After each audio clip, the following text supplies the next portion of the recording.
Hello, सत श्री अकाल, आदाब, नमस्ते। Welcome back to my channel polymath agro solution services. आज जो मैं आपके साथ नेक्स्ट वीडियो में डिस्कस करने जा रहा हूं वो है ग्रीन मोल्ड। तो ग्रीन मोल्ड अक्सर सीजनल जो फार्मर हैं वो इससे बहुत ज्यादा जूझते हैं और बहुत ज्यादा इकोनॉमिक लॉस होता है। ग्रीन मोल्ड जो ऑर्गेनिज्म कॉज करता है उसे हम ट्राइकोडर्मा कहते हैं। ट्राइकोडर्मा की स्पीसीज, अलग अलग वैरायटीज, अलग अलग स्पीसीज इस डिजीज को कॉज करती हैं। डिटेल में डिस्कस करने के लिए आइए चलते हैं, देखते हैं इस वीडियो को। तो अभी हम जो डिस्कस करने जा रहे हैं वो है ग्रीन मोल्ड, जो कि एक फंगल डिजीज है। ग्रीन मोल्ड को जो कैजुअल ऑर्गेनिज्म है, कॉजल ऑर्गेनिज्म है, वो है ट्राइकोडर्मा। ट्राइकोडर्मा की अलग अलग स्पीसीज जो हैं वो ग्रीन मोल्ड अपना कॉज करती हैं। और इसमें जो सबसे इंपॉर्टेंट फीचर ये है भी ये ज्यादातर कंपोस्ट में इफेक्ट करती है और लेटर स्टेज में जब इसकी स्पोरुलेशन होती है तो ये केसिंग में इफेक्ट करती है, पर सबसे ज्यादा ये इसका जो इफेक्टिव नेचर है वो कंपोस्ट पे है। क्लियर। ग्रीन मोल्ड कह लो नॉन इन्फेक्शियस मोल्ड में आती है ज्यादातर, पर इसकी अगर कंपोस्ट क्वालिटी अच्छी नहीं बनी, आपकी कंपोस्ट की क्वालिटी अच्छी नहीं है, जो आगे हम डिस्कस करेंगे, तो ये बेसिकली आपकी कंपोस्ट पे इफेक्ट करती है। इंडिकेटर हम क्यों, अगर आपकी कंपोस्ट अच्छी नहीं बनी तो ये उसकी इंडिकेशन दे देती है, इसलिए हम इसे इंडिकेटर मोल्ड की तरह यूज करते हैं। अगर आपकी कंपोस्ट में ग्रीन मोल्ड आ रही है इसका मतलब आपकी कंपोस्ट अच्छी नहीं बनी, तो आपका इकोनॉमिक लॉस भी होगा, यील्ड भी बहुत ज्यादा रिड्यूस हो जाती है। होता क्या है, वैसे ग्रीन मोल्ड जब आती है तो इसके सिम्टम क्या है, कहता है एक व्हाइट फ्लफी माइसीलियल ग्रोथ होती है, माइट, जिसे आप डिफरेंशिएट नहीं कर पाते। मैंने कई बार आपको ये बात हर वीडियो में कही है कि मोस्टली जितने भी अलग, चाहे वो बटन मशरूम का माइसीलियम है या दूसरे फंगस का माइसीलियम है, ये सारे व्हाइट ही होते हैं, तो हम इन्हें डिफरेंशिएट नहीं कर सकते जब तक ये अपनी फ्रूटिंग स्टेज पे नहीं आते। तो इनिशियली एक फ्लफी माइसीलियम प्रोड्यूस होता है जो एंड में जाके ग्रीन स्पोर प्रोड्यूस करता है। क्लियर। और स्पोरुलेशन कंपोस्ट पे होती है और केसिंग से कई बार तो स्पोरुलेशन मतलब जो स्पोर फॉर्मेशन होते हैं वो केसिंग से पहले, डालने से पहले ही हो जाते हैं, तो आपको पता लग जाता है भी आपकी जो कंपोस्ट है वो अच्छी नहीं है और उसके ऊपर आपका ग्रीन मोल्ड का अटैक हो जाता है। केसिंग मटेरियल डालने से पहले ही इसका सिम्टम अपीयर हो जाता है। उसके बाद कहता है ट्राइकोडर्मा कुनिंजी, जो ट्राइकोडर्मा कुनिंजी ये जब थर्ड ब्रेक के आसपास जाके स्पोरुलेट करता है, और जो ट्राइकोडर्मा विरिडी है ये स्पोरुलेट क्रॉप के किसी भी पीरियड में स्पोरुलेट कर सकता है। स्पोरुलेट मीन्स स्पोर प्रोड्यूस करना। स्पोरुलेशन, देखिए मैं फिर कह रहा हूं भी हम माइसीलियम को डिफरेंशिएट नहीं कर सकते भी इसमें बटन मशरूम का माइसीलियम कौन सा है या इसमें जो इन्फेक्शन है उसका माइसीलियम कौन सा है। वो जब तक स्पोर प्रोड्यूस नहीं होंगे, स्पोर अगर मैं देसी भाषा में बोलूं तो बीज हैं उस माइसीलियम के। क्लियर। उस फंगस के बीज हैं स्पोर। ठीक है। अगर जब तक वो स्पोर प्रोड्यूस नहीं हो जाते तब तक हम डिफरेंशिएट नहीं कर पाएंगे भी ये कौन सी दूसरी फंगस इसमें ग्रो की हुई है। तो जो ट्राइकोडर्मा की स्पीशीज है कुनिंजी, ये बेसिकली सेकंड या थर्ड ब्रेक में जाके अपना स्पोर प्रोड्यूस करती है, पर जो ट्राइकोडर्मा विरिडी है ये क्रॉपिंग पीरियड में कभी भी अपने स्पोर प्रोड्यूस कर सकती है। और इसमें जो आगे हम एक मोस्टली देखेंगे, जो पैथोजन मशरूम कैप पे अटैक करते हैं, मशरूम का जो कैप है उसके ऊपर अटैक करते हैं, जिससे रेडिश और पर्पल ब्राउन कलरेशन आ जाती है। अब ये पर्पल ब्राउन और जो रेडिश कलरेशन आ जाती है, कई बार हम इससे कंफ्यूज हो जाते हैं कि ये वर्टिसीलियम की है, वर्टिसीलियम के स्पॉट हैं कि ट्राइकोडर्मा के स्पॉट हैं।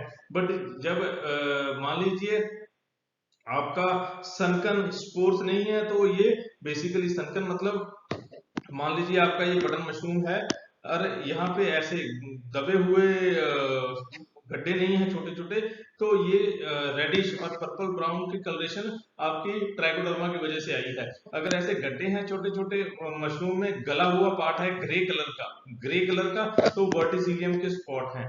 ये आप इजीली डिफरेंशिएट कर सकते हैं यहाँ पे।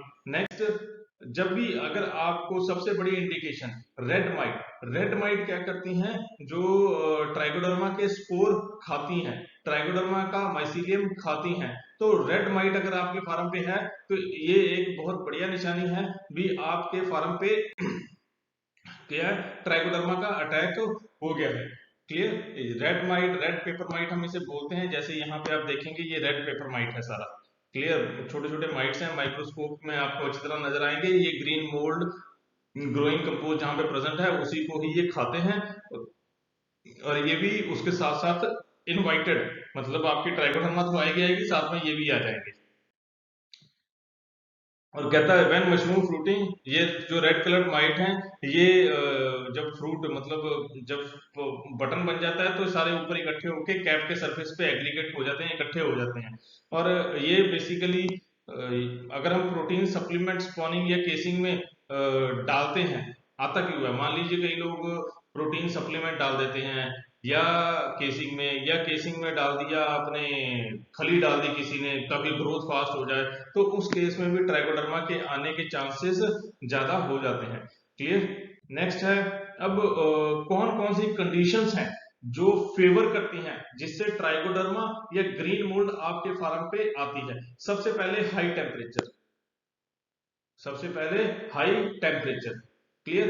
दूसरा, जो स्पॉरुलेशन है वो 10वें दिन जाके इन्फेस्ट होती है। तीसरा, पीएच, आपकी कंपोस्ट का पीएच लो होना 6 के नीचे, अगर इसका मतलब यहाँ पे आपकी कंपोस्ट प्रॉपरली बने नहीं। चौथा सबसे important factor, carbon to nitrogen ratio 22:1, ठीक है, जो कि 15 के आसपास होनी चाहिए, 15:1 होनी चाहिए, यहाँ पे 22:1 है।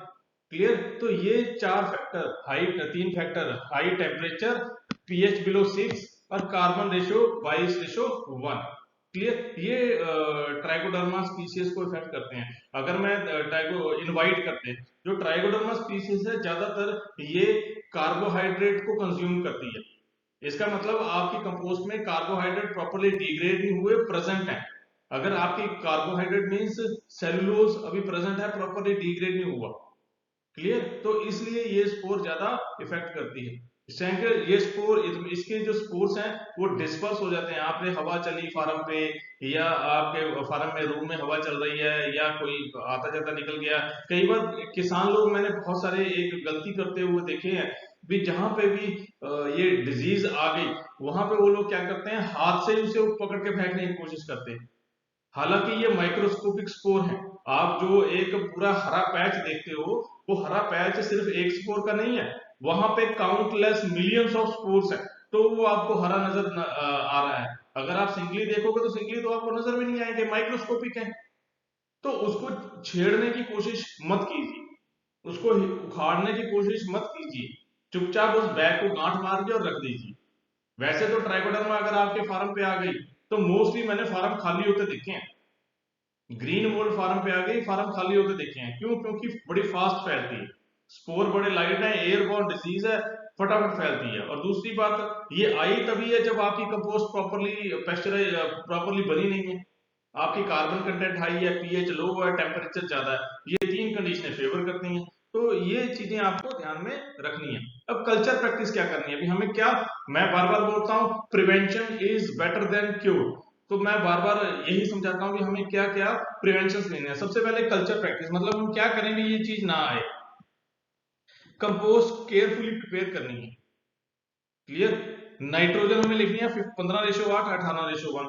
नाइट्रोजन अगर लो है, और सॉरी कार्बन अगर लो है, तो ट्राइकोडर्मा को तो कार्बन चाहिए, क्योंकि ये कार्बन कार्बन कंज्यूमिंग फंगस है, तो ये आएगी ही नहीं। सप्लीमेंट हमें प्रॉपरली मिक्स करने चाहिए। ये नहीं है अभी क्लम्प बन रहे हैं सप्लीमेंट के, ठीक है, कहीं खाद ज्यादा है कहीं खाद कम है, सप्लीमेंट प्रॉपरली मिक्स करने चाहिए। स्पॉनिंग हमें क्लीन एटमॉस्फेयर में करनी चाहिए। क्यों? क्योंकि एटमॉस्फेयर में हमेशा हमें मिलते हैं। उसके बाद आगे कहता है डायरेक्ट इन्फेक्शन हम रिड्यूस कर सकते हैं। ह्यूमिडिटी, मान लीजिए आपके कमरे में आ गई, तो कोशिश कीजिए सबसे पहले ह्यूमिडिटी कमरे की कम कर दो, एयर फ्लो कमरे का कम कर दो। अगर मान लीजिए पैच बन रहा है, अगर आपको लगा कि पैच बन रहा है, उस पैच में सलीन सोल्यूशन डाल दीजिए 1% नमक का पानी, ताकि वो वहीं पे दब जाए। और सबसे बड़ा, पोस्ट पैच, जब आपकी कंपोस्ट बन गई, मान लीजिए आपका कंपोस्ट, सॉरी मशरूम निकल आई, अब आपको कह लो स्पेंट कंपोस्ट को फेंकना है, तो एक मेरी रिक्वेस्ट है सारे फार्मरों से, कोई एक दिन का टाइम लगता है आपको, उसमें कोई एनर्जी नहीं कंज्यूम होनी होती। आप सीधा उसका 65 डिग्री सेल्सियस टेम्परेचर रेज कर दीजिए, बढ़ा दीजिए, 65 डिग्री सेल्सियस टेम्परेचर बढ़ा दीजिए कंपोस्ट का। जैसे ही आप 65 डिग्री सेल्सियस टेम्परेचर बढ़ा देंगे कंपोस्ट का, यानी कि स्पेंट कंपोस्ट का कमरे के अंदर, इसे हम कुकिंग बोलते हैं, स्पेंट कंपोस्ट की कुकिंग, तो उसमें जो भी छोटे मोटे अनवांटेड फंगस हैं वो किल हो जाएगी, तो ये आपके एटमॉस्फेयर में नहीं रहेगी। प्रोडक्शन रूम ये बेसिकली बहुत कम फैसिलिटीज रहती हैं। री स्टीमिंग मतलब स्टीमिंग करना उसकी, क्लियर, स्टीमिंग हम स्टार्टिंग में करते हैं और दोबारा भी करते हैं, तो ये स्टीमिंग फैसिलिटीज बहुत कम है हमारे इंडिया में, बहुत कम फार्म्स में है, जाके हम स्टीम वहां पे दे के कमरों को स्टरलाइज करते हैं। ऐसी फैसिलिटीज इंडिया में बहुत कम है, कुछ ही फार्म है जहाँ पे स्टीमिंग होती है। नेक्स्ट है कंट्रोल। वो कल्चर प्रैक्टिस थी, कंट्रोल, कंट्रोल वो प्रिवेंशन था। अब क्योर, हाइजीन हमें बहुत अच्छा रखना है, प्रॉपर पैस्चराइजेशन करनी है, कंडीशनिंग करनी है कंपोस्ट की, स्टरलाइजेशन, जो हमें सप्लीमेंट ऐड करने हैं उनकी प्रॉपर स्टरलाइजेशन होनी चाहिए, फॉर्मलिन 2% यूज करनी है, वीकली कार्बन डाइजियम का 0.01% और मैंकोजेब का 0.2% ये ट्रीटमेंट करनी है हमें। क्लियर, गुड हाइजीन, चाहे कोई भी डिजीज है, हाइजीन, मैंने शुरू में बताया था, हाइजीन हाइजीन थंब रूल है। अगर आपके मशरूम इंडस्ट्री में हाइजीन है, if you are maintaining hygiene, अगर आप हाइजीन मेंटेन करते हैं तो आपके फार्म पे डिजीज आ जाए हो ही नहीं सकता।